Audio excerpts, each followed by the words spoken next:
bandiraɓe on calminama on jettama on juurama dendagal hettiyankoɓe meɗen en mbiɓe joɗɗoɓe mbawi wonde e ɗoɓe mbawi wonirde kala en jettimo toon en calminiɓe en juurimama ɓe hade men fuɗɗade eɗen ñagoɓe yaafuya eɗen mbadda e mabɓe julmo wuuri eɗen mbiyaɓe yoɓe jarlo en ɓe jaafo en en jarlimamaɓe en jaafimamaɓe bandiraɓe émission men émission Hétto Kodoma gonɗo ɗo yen e radio men radio Mauritanie 100.5 mo musidɗo mon sehil mon Alassane Wuddu Sar ɗowata e kala saaha no kemi widni aadi bile aadi salade aadi ɓuuri firtude aadi en jetti Allah en jetti ceerno men sehil men Thierno Ibrahima Camara giɗo leñol ngol giɗo Cheikhna Ahmadou Tidiane giɗo kadi galle Cheikh Oumar Foutiyou Rta kanko dey omo humni aadiji ɗi mbadduɗen e makko ɗi fof lewru korka ndu kala no ndu fotiri kanko Thierno Ibrahima Camara o timmini aadi o walli en ɗowi jewte men jewte l'islam ha lewru ndu maayi e jaam e kisal wonande en ɗum waɗi mbadduɗen e makko kadi aadi waddude e bandiraɓe e julmo wuuri dimanche ɓennuɗo en o ko hakkude men e makko to yena to télé men télé Senjeti TV émission men émission Hétto Kodoma kadi hande kadi kanko foof e nangude eɗen gandi ko nanguɗo ko jinduɗo so tawi ko haala Allah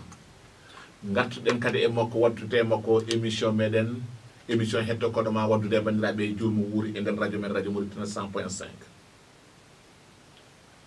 wadde noon en mbimo o jarama kanko Thierno Ibrahima Camara joni ma en puɗɗo yewtere meɗen nde mbaddannoɗen e makko e kala saaha ɗo e micro o ko musidɗo mon sehil mon Alassane Wuddu Sar no mbiyatmi ni kanko Thierno Ibrahima Camara woni koɗo meɗen hande émission noon o woni ala dawme hande to yeno to technique to yen ko le grand technicien Moulahi Wul Abdallah ko kanko ɗowanta en kaɓirɗe ɗe eɗen mbiyama Moulahi Soukuran amin mbima yen julmo wuuri yen battinimo wuuri taw eɗen mbiyede gustaki Moulahi Wul Abdallah en beltinima kadi dendagal taniraɓe Cheikh Oumar Foutiyou Rta ɗoɓe mbawi wonde kala e nder aduna o ha tengti noon eɗen goni en direct e fedde men fedde halwar no yo jafunde fof ni ko gotum kono Cheikh Oumar Foutiyou Rta mo ɗo ene e leydi men Mauritanie gardugol bani men debbo Mariam Gallo Diallo en pawi yewtere nde e taniraɓe Cheikh Oumar fof ɗoɓe mbawi wonde funnangue e hirnangue rewo e worgo kono kadi en pawi yewtere nde e tokarata num woni Cheikh Oumar mo Oumar Bassirou Tall Cheikh Oumar mo Thierno Bassirou Tall en pawi ɗum e yewtere nde kadi e juuɗe mabɓe e dendagal kono fof en beltinima kadi dendagal kono ngu kadi émission ko en direct et le grand caméraman Oumar Baro kadi Halwar TV ma émission ya toon no wiyetno kadi Thierno Halwar TV e holɓen e Ndjobbo TV international ma en naw ɗum toon so Allahu lamɗo jaaɓi mouvement Deguembere kamɓe fof ndeysan ma fof koye galle Oumar Foutiyou Rta enen Cheikh Oumar ala ko jarnani en e gurdam meɗen ala ko Alhadj Oumar Foutiyou jarnani en ɗum noon en ñaganmama ɓe yafuye en berti juuɗe men kadi e ñaguima duwaw e ɓesgu seeɗa Thierno Ibrahima bisimilla ma alhamdulillahi rabbil alamin alhamdulillahi haqqa hamdi الذي لا يعرف حقيقته ولا يدرك مظنونه إلا هو وحده لا شريك له ونصلي ونسلم على سر الكون والتكوين منبع فيوضات الحق ومقلج رحمته سيدنا ومولانا محمد وعلى آله وصحابته والتابعين وتابعيهم بإحسان إلى يوم الدين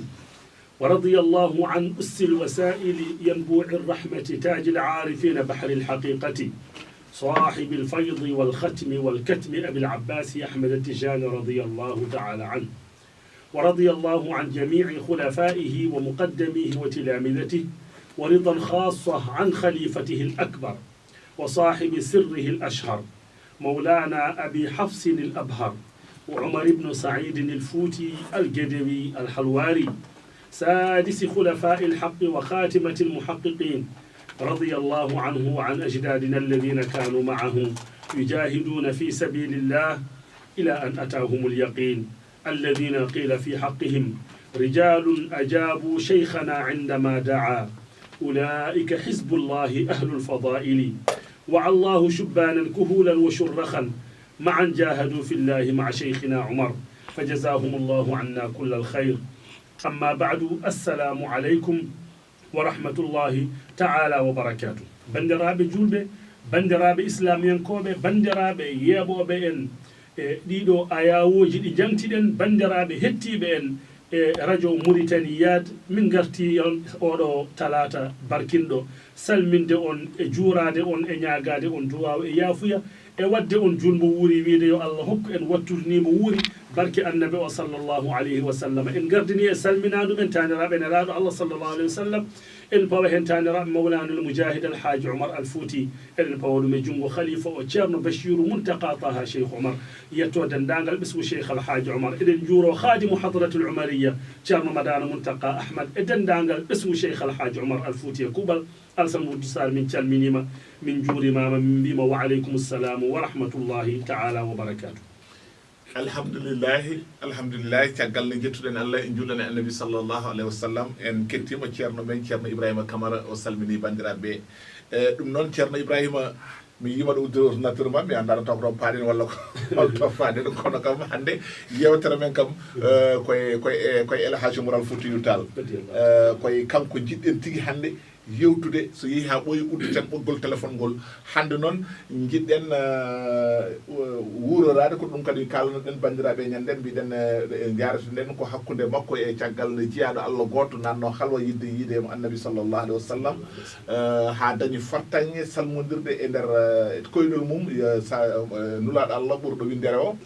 caggal mum kanko jiyaɗo Allah Allah e makko weltade o anniyi jungo makko ngo salminiri Mouhammadou Rasulullahi, o jogorani salmitide ɗum tagore ha ñande lakara o rokkiri jungo ngo kanko on ɗo annabi sallllahu alayhi wa sallam. ndeysande wonno o tampino gam yidde dañde oɗon martabu. e caggal muɗum mo Allah ittane gueɗal mo Allah totti ha timmi o woni Alhadj Oumar Foutiyou Tall e hodduroji Allah haaɓe jiidiri ha o andinimo ko ɗum jeeyi sababu oɗon e jonde Alhadj Oumar Foutiyou Tall hollimo Mouhammadou Rasulullahi sallallahu alayhi wa sallam, andinimo kadi kala nde o yiɗi yiide Mouhammadou Rasulullahi sallallahu alayhi wa sallam omo wawi ɗum yiide kanko jiyaɗo Allah kanko Cheikh Oumar Foutiyou Tall. e joni noon ko ɗon jiɗɗen e ɗum woni namdal men gandal. sen garti hen noon mbiɗa yinno kadi naaten Cheikh Oumar Foutiyou Tall holno heɓiri wirdu Cheikhna Ahmad Tidiane mo jogui ndu, e le kanko on o yinno ko jogade lawol makko kanko Cheikh Oumar Foutiyou Tall ngol jeeyani hoore makko, holko taguimo abbitade e wirdu mo Cheikh Tidiane tottimo taw o woppi ko yinno ko yiɗanno hoore makko ko o fa abbite ɗum ɗon. e mbiɗa yinno jewten hen Thierno Ibrahima Camara. alsan wuddu a jarama, ina wayna no mbiɗa ni ordinateur o tawde ko ɗo natirɗa ordinateur o firtu koye ngala hen haaju. ɗum noon woni heewi wonde ko yewtere bettade e neɗɗo addanama ɗum tan wiya bisimilla ɗo natirten e Cheikh Oumar, kono ne weeli wonno mbiɗa hoolima bisimilla ɗum mbiɗa hoolima gal ton banggal. a jarama alsan a jarama a jarama mbeɗa andani heblantaki Cheikh Oumar Foutiyou Tall. a jarama radiyallahu taala anhu. ngol ɗo konngol ngol namdiɗami no mbinomi ñande hen yewtere meɗen jangtade moƴƴuɓe hol nafoore mum, jangtade moƴƴuɓe jimowo o ne wiya usrud haditha salihina wa sammihim fa bi dhicrihim tatanazzalu rrahmatu wahduru majalisahum tanal barakatihim wa quburahum zurha idha ma matu. jimowo o ne wiya soggodir jangtade moƴƴuɓe, inna ille maɓe mbiya Cheikh Alhadj Oumar, inna mbiya Saïdou Nour, inna mbiya ceerno men Cheikh Alhaji Malik, inna moƴƴuɓe men. o wi koye innude ɓeɗo moƴƴuɓe woni ko Allah jippinta yurmede mum. ay saɗa inna ɓeɗo moƴƴuɓe ina jeeya e caabi yurmede Allah innede ɓe kamɓe. sa inniɓe Allah jippina yurmede mum ɗum woni sa wi jangtuɗen goto e moƴƴuɓe ɓeɗe jogo hen coftal andude jangtade ɓe ɗe ko moƴƴere ko yurmede ɗum woni eɗen cofta e ɗen ɗon namde eɗen cofta e ɗen ɗon jewte sa daari noon tawde jangtade ɓe woni ko jippinta yurmede Allah jimowo o wi hebbin jangtade ɓe saha fo innaɓe inna moƴƴereji mabɓe inna ñemtingol mabɓe nelaɗo Allah inna jikkuji mabɓe inna darde mabɓe e l'islam ɗum woni ko ɗum naftata julɓe so tawi neɗɗo nannama gueɗe mabɓe ene anda ɓeɗo ene joni e référence hadama faggoyade banggueji goɗɗo ƴettoyde ɓe ganduɗa ɓe hay hunde a anda ɗumen a anda ɗo jibina a anda ɗo mawni a anda ko goni a anda ko gollanno a anda ɗo cifori a yi e deftere kaale ni cifori ni way kono mo ma o kay ɓuuri ɓadade mo ganduɗa o ko ɓiyowo mbimino ma mo jeydeɗa e nokku goto walla mo jeydeɗa e leydi gotiri walla mo jeydeɗa e diwan goto wiyama ko ni ñemtinutno annabi sallah sallam on e yurme référence wadde ko ɗum woni jangtade ɓeɗo moƴƴuɓe ko ɗum woni ko ɗum nafata ande holno ɓe gurduno e holko ɓe gollanno e holno ɓe tolnino e nelaɗo Allah holno ɓe tolnino e diine sallllahu alayhi wa sallam ko ɗum woni ko addanta en jangtade ɓe wona hay hunde goɗɗum wona jangtade ko wiyete kawisaji mabɓe walla dokke mabɓe ko jangtortoɗen ɗum ko ha yimɓe ganda ɓuural woni koye junggo Allah tottato kala mbo haaji ɗum noon yeddude ɓuural ngal hatta ɓuural ngal wonde wiide ɓuural ngal wona gonga hatta ngal wonde cibtade ɓuural ngal hatta ngal yahde ɗurnade ngal hatta ngal tabidde wadde ɗum noon a yentat hen tan walla neƴƴa wadde so tawi a daari ɓuure ɓeɗo jiyaɓe Allah ɗum ɗo woni ko saabi eɗen jangtoɓe ɗum ɗo woni ko addani en jangtade ɓe dartude yurmede Allah o wi sa jangtima mana moƴƴuɓe Allah ne jippina yurmede mum o rutti o wi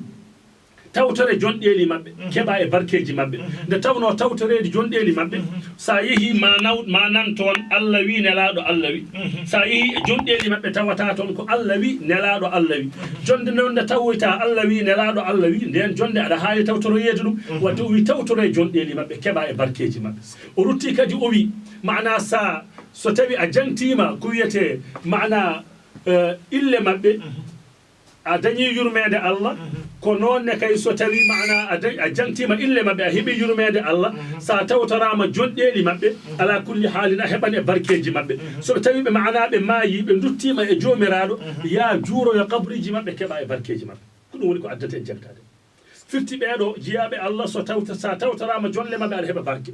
so ɓe duttima e Allah kadi a juurima kabriji mabɓe aɗa heeɓa barke wadde ko ɗum woni ko addanta en jangtade joni noon namdal ma alsan namdiɗami ko namdal ngal mbimi ñande hen Cheikh Alhadj Oumar omo wiya e nder safinatu saada li ahli du'fi wan najada omo wiya toon nelaɗo Allah sallllahu alayhi wa sallam ala innahu ruhi wa qalbi wa masma'i wa ayni wa dhati wa huwa fikri wa majma'i wa sirru hayati wa huwa fi dhikrihi ma'i dhiwa'un liman ya'wi wa khisbun lil asma'i wa rawhun liman yashku wa ruhun liman yaqdi Cheikh Alhadj Oumar omo haala nelaɗo Allah sallallahu alayhi wa sallam e nder safinatu saada omo haala gilli makko e muhammadin sallallahu alayhi wa sallam o wi ala innahu ruhi wi ayno nelaɗo Allah sallallahu alayhi wa sallam woni ruhan min Cheikh Alhadj Oumar ala innahu qalbi ay nelaɗo Allah sallallahu alayhi wa sallam woni ɓerdam min Cheikh Alhadj Oumar ala innahu ruhi wa qalbi wa masmayi ay nelaɗo Allah sallallahu alayhi wa sallam kañum woni nanɗam min Cheikh Alhadj Oumar Al-Fouti ay nelaɗo Allah sallallahu alayhi wa sallam kañum woni gitam min Cheikh Alhadj Oumar Al-Fouti ay nelaɗo Allah sallallahu alayhi wa sallam kañum woni miijojam min Cheikh Alhadj Oumar Al-Fouti ay nelaɗo Allah sallallahu alayhi wa sallam woni kala am min Cheikh Alhadj Oumar Allahu akbar o rutti o wi kanko Cheikh Alhadj Oumar wa sirru hayati o wi hay sirru gurdamam ko sayyiduna Muhammad sallallahu alayhi wa sallam wa huwa fi dhikrihi ma'i wi ay nelaɗo Allah kala ne jangtimi ɗum kala ne miijimi nelaɗo Allah ne dari yesam ko ɗo wonno namdal kanko Cheikh Oumar Foutiyou Cheikh Alhadj Oumar wini kala nde o janti rasul sallallahu alayhi wa sallam ne dari yesso makko omo daara ɗum kal Cheikh Alhadj Oumar radiyallahu ta'ala anhu ɗum woni ko addani en haalde oɗo qissa jiyaɗo Allah mo namdiɗami biyeteɗo Thierno Ibrahima Diakalel saabi ɗum ko tokoram saabi tokoram tokoro bahmaɗo saabi ɗum oɗo Thierno Ibrahima Diakalel Cheikh Alhadj Oumar jaɓɓama e nokku manaɗo wiyete Mali ngal ɗo jaɓɓungal ngal Cheikh Alhadj Oumar Al-Fouti jaɓɓa Cheikh Alhadj Oumar jaɓɓama e oɗo nokku biyeteɗo Diakalel yimɓe mbaɗi sappeji ina jaɓɓi Cheikh Alhadj Oumar Thierno Ibrahima Diakalel nan e nder mabɓe holko saabi o bandi jungo ngo o yirno hebde ko mbiɗen ñande hen ko wiyete Fathul Kubra mbimami ñande hen annabi sallllahu alayhi wa sallam o wi Allah subhanahu wa taala yu'ti dunya man yuhibbu wa man la yuhibbu wa la yu'ti dina illa liman ahabba wa man a'tahu llahu dina faqad ahabba annabi sallllahu alayhi wa sallam o wi Allah subhanahu wa taala omo hokka jawdi mo yiɗi e mo yiɗa arsike kay Allah ne totta ɗum julɗo totta kefeero Allah ne totta ɗum kaccor totta ɗum mana moƴƴo arsike Allah ina totta ɗum bonɗo mo rewata Allah mi siftorta Allah tiine mum meeɗali memde leydi wadde en paaman arsike wona mana woni ɗum woni sirro ina nafa noon mais ça fait du bonheur kono noon wona ɗum woni mana sirru o sa nani sirru o so neɗɗo tottama arsike hoto fiftan Allah ne yiɗimo an mo tottaka o Allah yiɗama ala ay so tawi Allah waɗanima diine yanke ko ɗo miijotoɗa Allah yiɗama so tawi Allah waɗanima diine yanke saabu diine Allah hokkata ɗum sona mo yiɗi Allah waɗata diine yanke sona mo Allah subhanahu wa taala yiɗi ono waɗa diine yanke joni noon amma arsike dañde château ji e dañde V8 uji nde gondireɗo mum e dañde jawdi compte bancaire uji waɗa milliard uji wona ɗum woni sirro ina walla noon e gurdam kono ɗum yimɓe fof poti hen Allah kala mo jola tottata ɗum yimɓe fof poti hen ay ɗo kanko oɗo Thierno Ibrahima Diakalel woni ko wiyete Fathul Kubra ko yiide nelaɗo Allah sallallahu alaihi wasallam ɗum woni udditare ɓurde mawnude oɗo ko ɗum woni ko dartan ɗum wonno haaju makko kanko ɗum wonno haaju makko kanko Thierno Ibrahima Diakalel o waɗi halwa makko balɗe 40 kala ñalawma so fini o jangata ko deftere ne wiye Dalailul Khayrati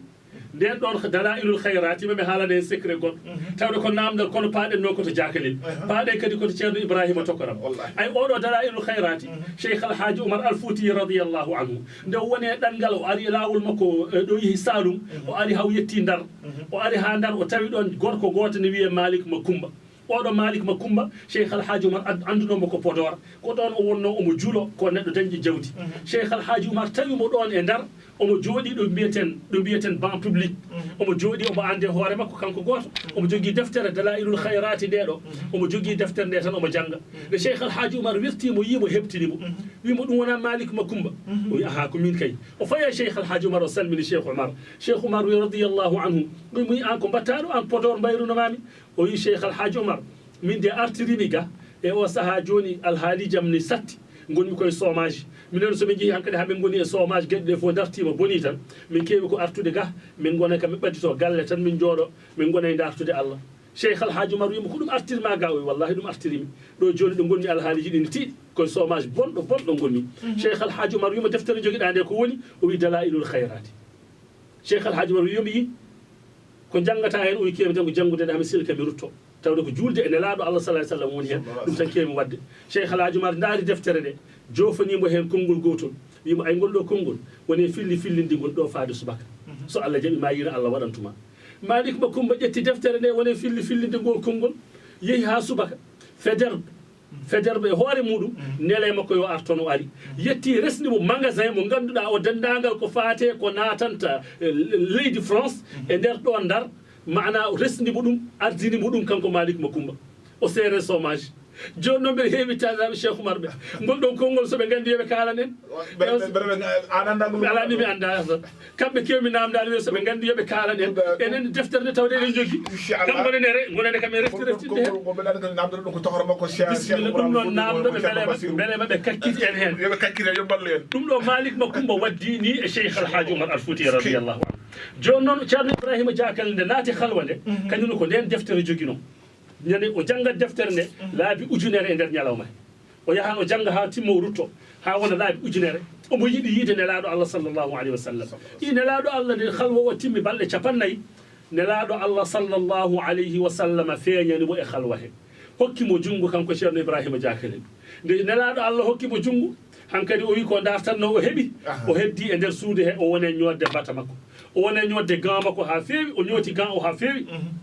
o nanni hen jungo ngo nden o nanni jungo ngo e nder gant he o wi jungo ngo hokki nelaɗo Allah sallllahu alayhi wa sallam ngoɗo o hokkita ɗum tagaɗo o moftango tan ha ñande darga o hokkitango nelaɗo Allah sallllahu alayhi wa sallam Cheikh Alhadj Oumar jaɓɓama ɗon e Diakalel ɓe mbaɗi rasul mabɓe ɓe jaɓɓi Cheikh Alhadj Oumar omo salmina haw yette Thierno Ibrahima Diakalel tokoram o Thierno Ibrahima wiyama hokkimo ko jungo nano wiyama ala tottimo ko sammere jungo o wi ko hemma e jungo e mbargo gañaki o wi ala jungo ngo gañaki goɗo jungo de komi bannoɗo halwa yidde nelaɗo Allah sallallahu alaihi wasallam jimi nelaɗo Allah sallallahu alaihi wasallam e nder halwa he nden mi yi nelaɗo Allah dokkumi ɗum jungo aɗa andi yiide nelaɗo Allah sallallahu alaihi wasallam kanko wi ash-shaytanu la yatasawwaru bi sa yimo e koyɗol kanko jiiɗa nelaɗo Allah kala nde jiiɗa ɗum a yi nelaɗo Allah e koyɗol ko nelaɗo Allah jiiɗa o wi shaytani wawa amnudemo shaytani ash-shaytanu la yatasawwaru bi wontude tan mbaadi nelaɗo Allah wiya ko min nelaɗo Allah ɗum shaytani wawa ɗum dañata ɗum ne kadi ɗum waɗi kala nde jiiɗa nelaɗo Allah sallallahu alaihi wasallam ko kanko jiiɗa sallallahu alaihi wasallam yo Allah hollu en nelaɗo Allah sallallahu alaihi wasallam Thierno Ibrahima Diakalel o wi Cheikh Alhadj Oumar ɗum de addani mi bandude jungo ngo ɗum addani wadde hen gan Cheikh Alhadj Oumar wimo ko ɗum tan o wi aha ko ɗum tan jungo ngo dokkumi nelaɗo Allah mi hokkitango tagaɗo mi accan tan ha darga mi hokkitango nelaɗo Allah sallallahu alaihi wasallam ay nde o wini o gasni Cheikh Alhadj Oumar wimo bisimilla argani foodi mo haaɓe payiɗon e less jaaɓi Cheikh Alhadj Oumar waɗi peɗeli muɗum haali ko haala no fetti nelaɗo Allah dari yesso mabɓe o Thierno Ibrahima Diakalel ko on jiinoɗa e nder halwa he o ƴeewi wiya ha kanko kay o ittu bata o one habde ittude bata o hokkuma jungo o hokki nelaɗo Allah jungo kanko Thierno Ibrahima Diakalel nelaɗo Allah wirni Cheikh Alhadj Oumar dari ha juuti fetti kadi nelaɗo Allah darti yesso mabɓe wi Thierno Ibrahima kanko woni ɗo wiya ha kanko kay o hokkuma jungo o hokki nelaɗo Allah jungo nelaɗo Allah kadi wirni Cheikh Alhadj mo fetti lawol tata ɓo nelaɗo Allah darti yesso mabɓe wi Thierno Ibrahima kanko woni ɗo wiya ha o hokkuma jungo o hokki nelaɗo Allah jungo laabi tati Cheikh Alhadj Oumar wimo Thierno Ibrahima Diakalel billahi wallahi tallahi sa wondinimama min waktu fo mo jiɗɗa yide nelaɗo Allah minute fo mo jiɗɗa yide nelaɗo Allah cerce fo mo jiɗɗa yide seconde fo mo jiɗɗa yide nelaɗo Allah cerce fo mo jiɗɗa yide nelaɗo Allah mo holluma rasulullah Allahu akbar sallallahu alaihi wasallam oɗo Cheikh Alhadj Oumar ko ɗum ɗo woni o wi wahwa fi dhikrihi ma'i ay nelaɗo Allah kala ne jangtimi ɗum ne wonda e yamɓe ɗe daaro sallallahu alaihi wasallam ɗum ɗo woni ko janti e nder safinatu saada li ahli du'f wan najah Cheikh Oumar wona morom hay goto Thierno Ibrahima hay goto ɗum woni hay goto ɗum woni sa daari ɗo ay sa daari ɗo alsan sa daari ɗo a nanan jeyaɗo Allah goɗɗo nana tukki e noppam he ene wiya Thierno Ndiaye bun Oumar mo ganduɗa jeeya ko babaɓe bisti makko nan dari ɗo yeesam ene wiya mi haalanam Cheikh Alhadj Oumar ha ɗo mbimi Cheikh Alhadj Oumar bika Allahu ahya ad-dina sharqan wa maghriban fa anta bi idnillahi kabshu al-malahimi wa rabbi walawla anta idh dhaka lan tafa siraju al-huda fi an-nas min faqd qa'imi wa ayyadaka al-mawla ala nasr dinihi rijalan lada al-haja'i mithla ad-daraghimi nusirta ala fath al-madain unwatan bi'awnin min الله المغيث العوالم أنا نكوي كم شر يا عمر ويبك الله أحيا الدين وشيخ الحاج عمر بك الله كونغام ماذا عن شيخ عمر أحيا الدين الله ورتني دين كونغام ماذا عن شيخ عمر الله ورتني دين وحاورتي كونغام ماذا عن شيخ عمر بك الله أنا نقول ودي نون ويبك الله أحيا الدين هلتون شرقا ومغربا فناجي هرناجي كونغام ما الله ورتني دين فناجي هرناجي وي شيخ الحاج عمر فأنت الآن شيخ عمر بإذن الله فأنت كبش الملاحم الآن شيخ الحاج عمر كبش الملاحم الآن وني قرط نور قول ولا بإذن الله حاجة الله سواء أن أردت نور قول ولا هذا يبقى دين الله هذا ممتكيف وي وربي موني رجومم شنكون كتير جاي بن عمر هذا جاي بن عمر تبابا وي وربي موني رجومم لولا أنت صنع ونانو أن شيخ عمر إذا كان غان سانغ on saha ma oya lan tafa ma riwotono sirajul huda lampa peewal fi nas yimɓe ɓe min faqdi qa'imi sabo hattade darotoɗo ina darono diine so wona ɗo han lampa diine wodetake ha darano diine ha mumtake feeru so wona kam Cheikh Alhadj Oumar ɗum woni o wi Cheikh Alhadj Oumar al Fouti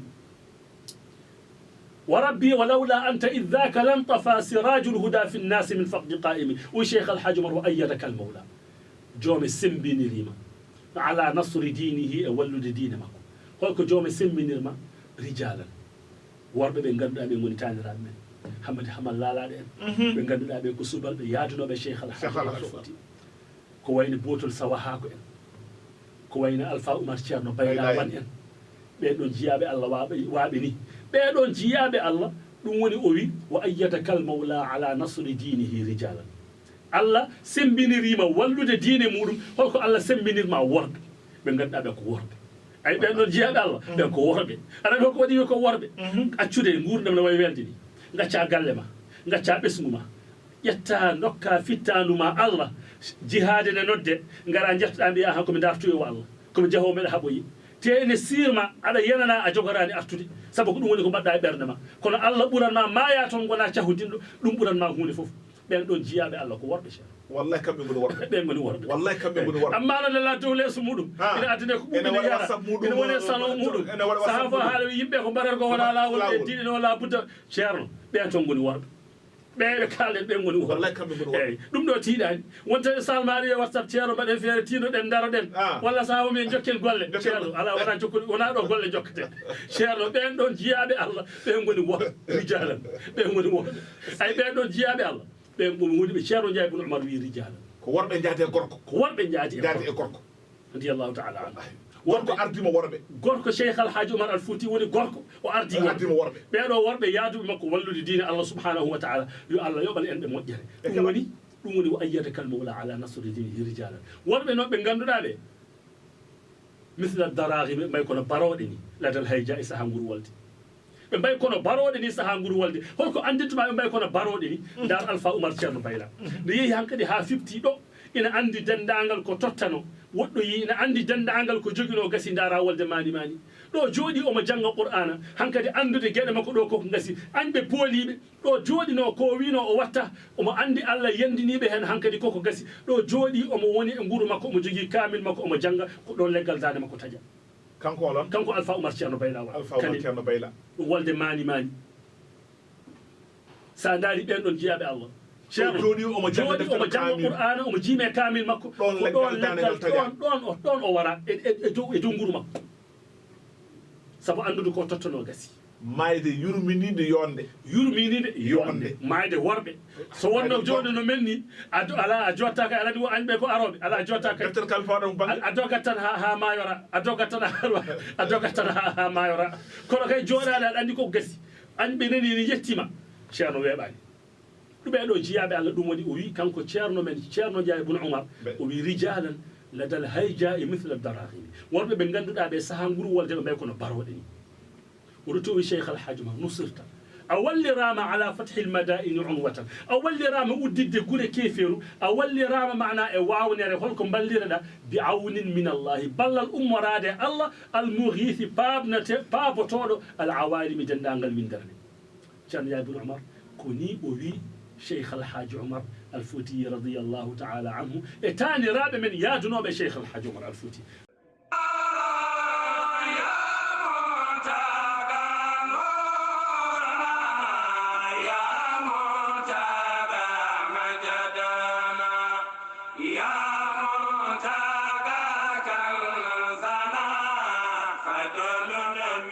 Lady